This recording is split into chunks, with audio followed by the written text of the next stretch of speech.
Salam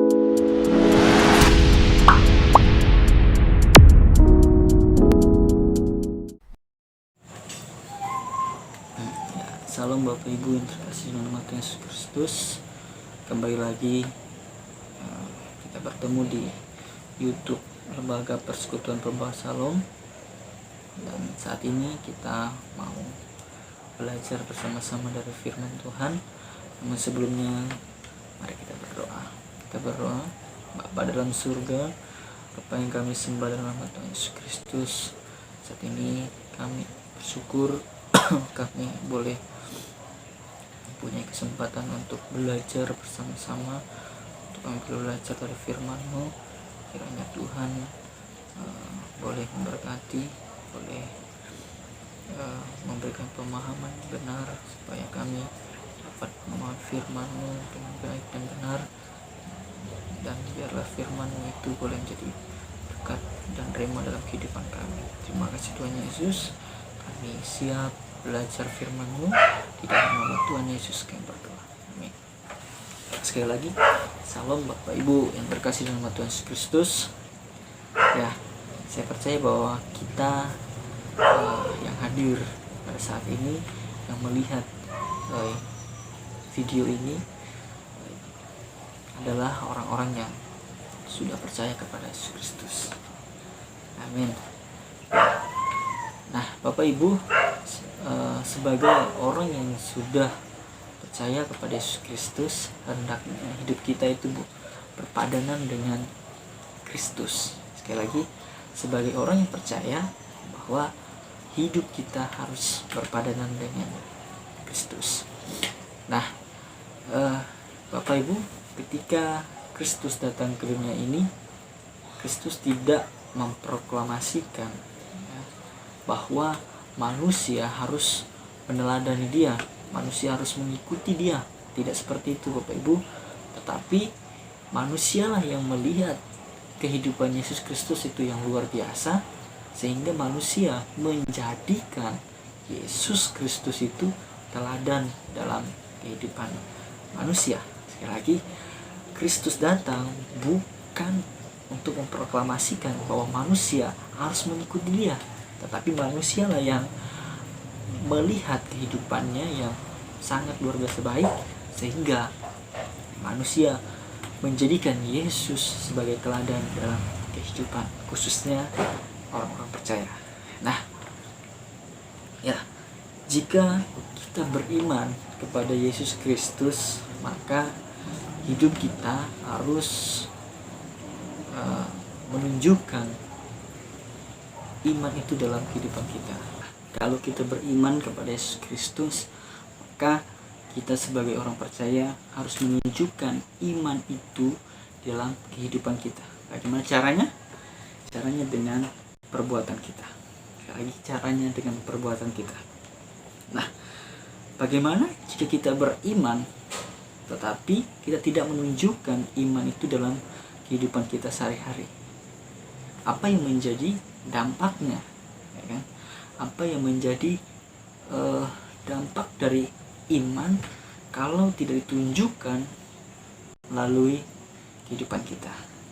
Oleh karena itu, pada saat ini kita belajar dengan satu tema, yaitu dampak dari iman tanpa perbuatan. Sekali lagi, dampak dari iman tanpa perbuatan.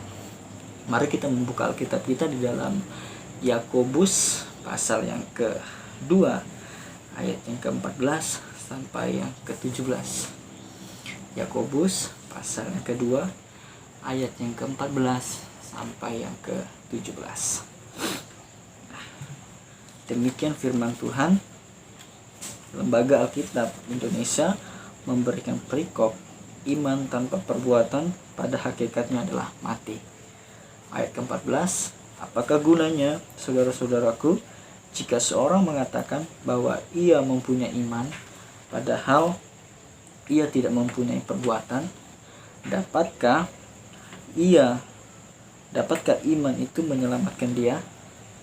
Jika seorang saudara atau saudari tidak mempunyai pakaian dan kekurangan makanan sehari-hari, Dan seorang di antara kamu berkata, selamat jalan, kenakanlah kain panas dan makanlah sampai kenyang. Tetapi ia tidak memberikan kepadanya apa yang perlu bagi tubuhnya. Apakah gunanya itu? Demikian juga halnya dengan iman. Jika iman itu tidak disertai perbuatan, maka iman itu pada hakikatnya adalah mati. Ya, demikian jauh Bapak Ibu pembacaan firman Tuhan pada saat ini. Ya, perlu diketahui bahwa ini adalah surat yang ditulis oleh Yakobus kepada orang-orang yang sudah percaya kepada Yesus Kristus. Kalau kita melihat khususnya pasal 2 ayat ke-14 sampai yang ke-17 yang sedang kita pelajari pada saat ini, kita melihat bahwa surat Yakobus ini berisi nasihat-nasihat untuk orang-orang yang sudah percaya kepada Yesus Kristus dalam menjalani kehidupan sehari-hari. Sekali lagi, bahwa Yakobus memberikan surat ini yang berisi nasihat kepada orang-orang Kristen, orang-orang yang sudah percaya kepada Yesus Kristus untuk menjalani kehidupan sehari-hari. Nah, khususnya di sini bahwa Yakobus menjelaskan bahwa tidak hanya sekedar percaya saja kepada Yesus Kristus, tetapi iman itu harus ditunjukkan melalui perbuatan. Karena Yakobus sadar akan dampak kalau iman itu tidak ditunjukkan oleh perbuatan. Nah, oleh karena itu kita akan belajar beberapa poin, beberapa hal dari dampak iman tanpa perbuatan. Yang pertama, kalau kita melihat di ayat ke-14, di situ dikatakan bahwa apakah gunanya, ya kan? Apakah gunanya saudara-saudaraku jika seorang mengatakan bahwa ia mempunyai iman padahal ia tidak mempunyai perbuatan? Nah, ini adalah pertanyaan yang menjelaskan bahwa iman tanpa perbuatan itu tidak ada gunanya. Jadi dampak dari iman tanpa perbuatan tidak ada gunanya, ya, tidak ada gunanya. Nah, Yakobus memberikan nasihat ini kepada orang-orang yang sudah percaya kepada Yesus Kristus, kalau iman yang tidak ditunjukkan melalui perbuatan maka tidak ada gunanya. Nah, dalam Kamus Besar Bahasa Indonesia, Bapak Ibu saudara-saudari terkasih dalam Tuhan Yesus Kristus, kita melihat di sana bahwa tidak ada gunanya itu artinya tidak ada manfaatnya, berarti juga tidak ada faedahnya, berarti juga tidak ada fungsinya.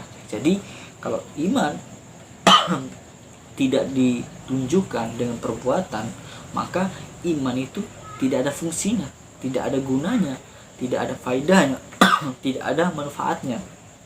Nah, Yakobus mau orang-orang yang sudah percaya kepada Yesus Kristus menunjukkan iman itu dengan sikap hidupnya, dengan perbuatan-perbuatannya dalam kehidupan sehari-hari. Nah, Yakobus juga menasihatkan bahwa orang yang beriman, ya, sekali lagi, orang yang beriman harus menunjukkan bahwa hidup orang percaya harus berpadanan dengan Yesus Kristus. Kalau kita melihat di bagian ayat ke-14, bagian selanjutnya, di sana dikatakan bahwa dapatkah iman itu menyelamatkan dia? Ya, sekali lagi, dapatkah iman itu menyelamatkan dia? Ya, Bapak Ibu saudara-saudari yang terkasih dalam Tuhan Yesus Kristus, perlu diketahui bahwa keselamatan hanya berasal dari Allah. Jadi keselamatan itu Allah yang mengerjakannya, bukan manusia yang mengerjakannya. Seberapa besar, seberapa banyak perbuatan baik manusia tidak mampu menyelamatkan manusia dari hukum maut. Hanya Allah yang mampu menyelamatkan manusia dari hukum maut itu. Dengan apa? Dengan mengorbankan anaknya, yaitu Yesus Kristus, di atas kayu salib, mati menebus kita, sehingga kita adalah orang-orang yang diselamatkan. Tetapi Bapak Ibu, sebagai orang-orang yang sudah diselamatkan, maka kita perlu yang namanya mengekspresikan keselamatan itu. Sebagai orang yang diselamatkan, kita perlu mengekspresikan dengan perbuatan kita yang bagaimana, yang sesuai dengan apa yang dikatakan firman Tuhan. Nah, kalau ada orang yang mengaku bahwa dia percaya kepada Yesus Kristus, tetapi hidupnya masih mau pergi ke dukun, pergi penyembahan berhala, masih memegang ilmu-ilmu gaib, ilmu-ilmu gelap, maka yang menjadi pertanyaan kita, apakah orang semacam ini, apakah orang yang seperti ini dapat masuk surga?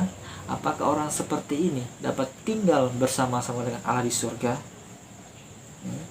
Saya percaya bahwa orang yang semacam itu tidak akan masuk surga, tidak akan tinggal bersama-sama dengan Allah di surga. Jadi kita perlu mengekspresikan iman itu dengan perbuatan kita sebagai orang yang sudah diselamatkan. Itu adalah poin yang pertama. Dampak dari iman tanpa perbuatan adalah tidak ada gunanya, ya, percuma saja. Yang kedua, dampak dari iman tanpa perbuatan, ya, kalau kita melihat di ayat yang ke-17, ya, di sana dikatakan bahwa demikian juga halnya dengan iman. Jika iman itu tidak disertai perbuatan, maka iman itu pada hakikatnya mati. Nah, di sini jelas Bapak Ibu bahwa yang kedua, dampak dari iman tanpa perbuatan adalah iman itu mati. Jadi iman itu mati kalau iman tidak ditunjukkan, tidak diekspresikan melalui perbuatan. Apa yang dimaksud dengan iman yang mati? Ya, sekali lagi, apa yang dimaksud dengan iman yang mati? Nah, iman yang mati sebenarnya menunjukkan bahwa orang tersebut, ya,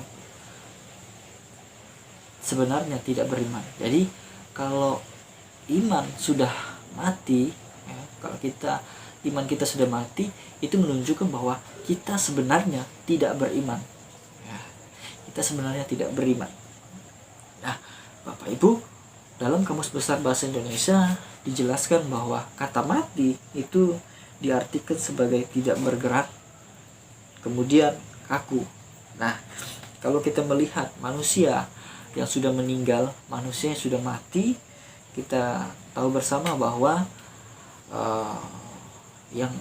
manusia yang meninggal itu atau mayat itu jelas tidak bergerak, ya, jelas kaku begitu.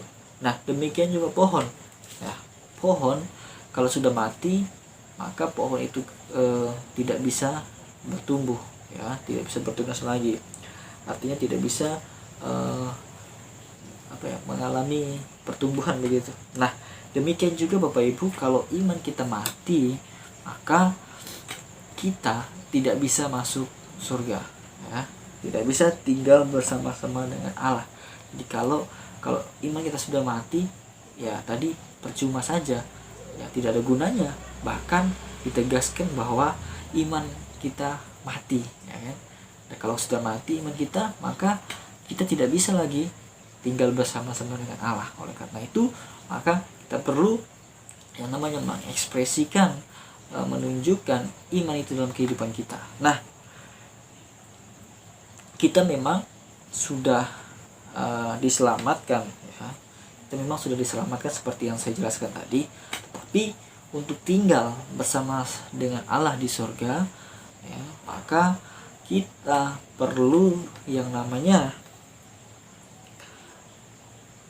percaya kepada Yesus Kristus, dan juga hidup kita harus sesuai dengan apa yang dikatakan Alkitab, yang adalah firman Tuhan. Jadi sekali lagi, ada dua syarat yang perlu kita lakukan untuk kita bisa tinggal bersama-sama dengan Allah. Yang pertama yaitu percaya kepada Yesus Kristus. Yang kedua yaitu hidup sesuai dengan firman Tuhan. Dengan demikian juga, maka iman kita tidak boleh mati, iman kita juga tidak boleh sia-sia.